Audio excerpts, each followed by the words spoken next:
જામા ખંભાળિયા ખાતે આમ આદમી પાર્ટી અને કોંગ્રેસ કાર્યકર્તા અને હોદ્દેદારોના કાર્યકર્તા સંકલન મીટિંગમાં હાજરી આપી। ઇન્ડિયા ગઠબંધન અંતર્ગત જામનગર લોકસભા સીટના ઉમેદવાર જેપી મારવિયા આજે જામા ખંભાળિયા ખાતે આમ આદમી પાર્ટી અને કોંગ્રેસ કાર્યકર્તા અને હોદ્દેદારોના કાર્યકર્તા સંકલન મીટિંગમાં હાજરી આપી, જેમાં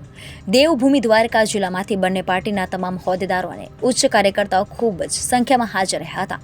અને દેવભૂમિ દ્વારકા જિલ્લામાં આન બાન અને શાનથી તન મન અને ધનથી ઉત્સાહપૂર્વક ખંભેથી ખંભો મિલાવીને આ લોકશાહીની લડાઈમાં પૂરો સહયોગ આપશે તેવી ખાતરી સાથે સંકલન સભા ઉત્સાહપૂર્વક ઉજવવી હતી। આજ રોજ દેવભૂમિ દ્વારકા અને જામનગર જિલ્લાની જ્યાં 12 લોકસભાની બેઠક ઉપરથી જ્યારે મને ઇન્ડિયા ગઠબંધન ઉમેદવાર તરીકે મને જાહેર કર્યો છે, ત્યારે હું આજે દ્વારકા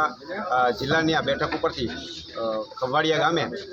સોનલ માતાના મંદિરે આજે દર્શન કરી અને માતાજીના આશીર્વાદ લઈ અને તમામ 18 વર્ણ જેને કહીએ એ સાથે લઈને આજે મેં ચૂંટણી પ્રચારના શ્રી ગણેશ કર્યા છે। અને છેલ્લા 20 વર્ષથી અમે અમારો કાલાવાડ તાલુકાનો નિકાવા ગામનો સંઘ જે દ્વારકા પદયાત્રા કરીને અમે જઈ રહ્યા છીએ, ત્યારે મને પણ સપને ખ્યાલ ન હતો કે આજે હું આ પરિસ્થિતિએ પહોંચીશ। તો મને બહુ આનંદની વાત છે કે આજે માતાજીના ચરણોમાં મને એક આશીર્વાદ લેવાનો મોકો મળ્યો અને આજે દેવભૂમિ દ્વારકા અને જામનગર જિલ્લાની લોકસભાની બેઠક ઉપરથી આ તમામ જ્ઞાતિઓનો સાથ સહકાર મળે અને દ્વારકાધીશના દર્શન કરી અને 100% વિજય પ્રાપ્ત થશે, એમાં કોઈ શંકાને સ્થાન નથી। એવા માતાજીના ચરણોમાં મેં વંદન કરીને આશીર્વાદ દીધા છે।